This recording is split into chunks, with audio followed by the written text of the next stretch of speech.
제가 지금 와 있는 곳은 충청남도 부여군에 있는 현내리 3층 석탑입니다.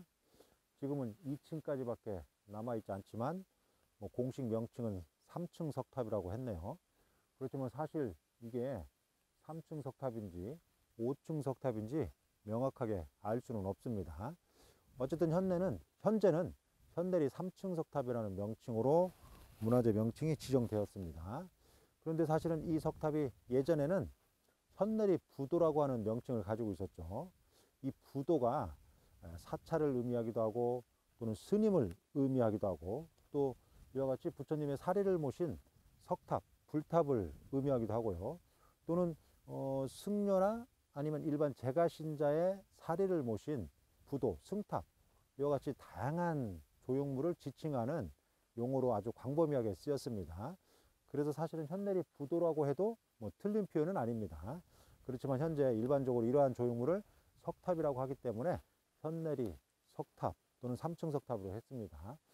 정확하게 얘기하면 현내리 석탑이라고 하는 게 조금 더 현재 남아있는 상태와 어울릴 뻔했습니다. 물론 3층 석탑이라고 해도 크게 문제는 없어 보입니다. 3층일 가능성이 높은 거지 사실은 명확하게 몇 층인지는 알 수 없습니다. 예전에 이곳이 이제 경작지였는데요. 예전 모습과는 조금 달라졌네요. 비교적 정비도 해놓고요. 또 어느 사찰에서 이와 같이 이 석탑에 대한 어떤 공양의 의미로 이와 같이 연등도 달아놨습니다. 주변 정비도 비교적 잘 돼 있는 것 같습니다. 이 석탑은 아주 독특한 그런 조형 기법과 양식을 가지고 있습니다. 밑에 기단부인데요. 현재 기단부가 1층인지 2층인지 명확하지는 않지만 현재 상태는 1층으로 되어 있고요. 밑부분에 지대석이 있는데 지대석이 아주 낮고 그 다음에 면석을 괴이는 홈이 마련되어 있는데 면보다 살짝 높게 표현을 해서 선각으로 받침단을 표현을 했네요. 고려시대 석탑에서 상당히 보기 드문 그런 받침단의 표현 수법이라고 볼 수가 있습니다. 그리고 아주 높은 그런 면석을 구비를 했습니다. 면석 부분에 우주의 어떤 볼륨감은 상당히 낮습니다. 살짝만 모각을 해 놓은 상태네요. 그리고 아주 독특하게 상대 갑석을 올렸는데요. 갑석의 하부에 구연을 표현한 게 아주 독특합니다. 곡선형으로 이런 걸 내곡형이라고도 하는데 되게 부드럽게 곡선형으로 깎았습니다. 직각으로 깎는 것보다 이렇게 부드럽게 깎는 게 조금 더 어려울 텐데 이와 같이 장식적인 기교를 가하기 위해서 이와 같이 곡선형으로 깎았다고 볼 수가 있죠. 그렇지만 갑석의 이 면은 상당히 얇게 처리를 했고요.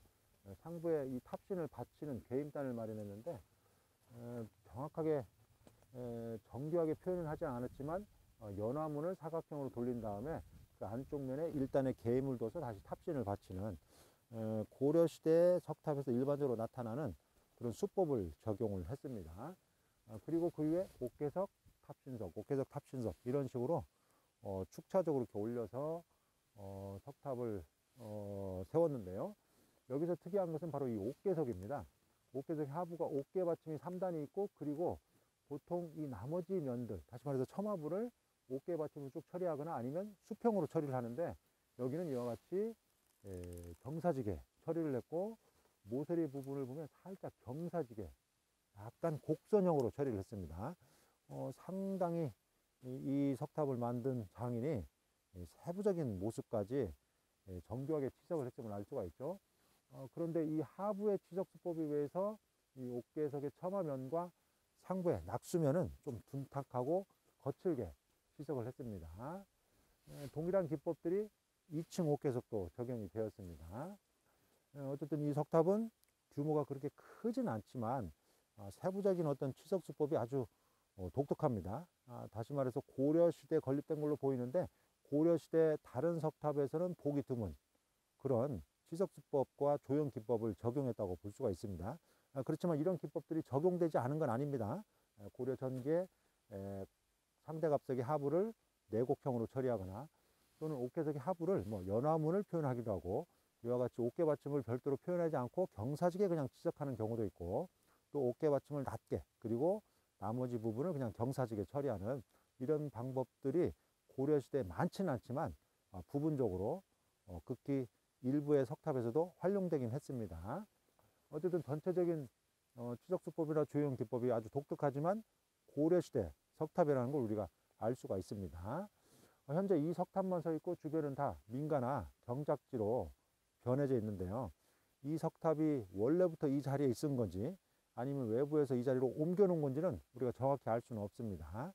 어쨌든 이 석탑이 여기에 있다는 것은 이곳에 이 석탑이 만들어질 때, 그러니까 고려시대 때 사찰이 창건돼서 있었음을 알 수가 있고, 그 사찰에 아마 이 주변에 살았던 많은 사람들이 이 사찰의 어떤 공양이나 공덕을 쌓고 또 예불을 올리거나 아니면 어떤 소원이나 기원을 빌기 위해서 그 사찰을 방문해서 뭔가 법회에 참여하기도 했을 거고 뭔가 소원을 빌기도 했다는 걸 알 수가 있습니다. 다시 말해서 고려시대 때 이곳에 살았던 사람들의 어떤 역사와 문화를 우리가 이 석탑을 통해서 읽어볼 수 있다. 그런 관점에서 이 석탑은 이 지역의 어떤 역사와 문화를 그대로 담아서 우리들에게 전해주고 있는 그런 유산이라고 할 수 있습니다.